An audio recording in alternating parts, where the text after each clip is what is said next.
নিহত হিজবুল্লাহ প্রধান এমনটাই জানা যাচ্ছে। এই মুহূর্তে যে খবরের দিকে নজর রাখছি, নিহত হিজবুল্লাহ গোষ্ঠীর প্রধান হাসান নাসরাল্লাহ এবং ইসরায়েলি সেনার সূত্রে এমনই খবর। ইসরায়েলি সেনা সূত্রে এমনটাই জানা যাচ্ছে, শুক্রবার রাতে মৃত্যু হয়েছে এই ইসরায়েলি সেনার, অর্থাৎ ইসরায়েলি সেনা নিহত হয়েছেন লেবাননের রাজধানী বৈরুতে বিমান হামলায় নিহত হয়েছেন তিনি।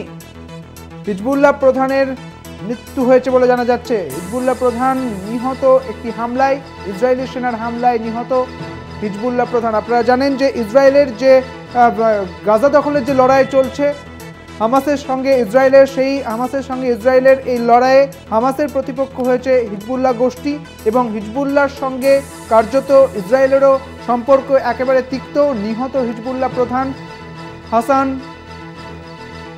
নাসরাল্লাহ।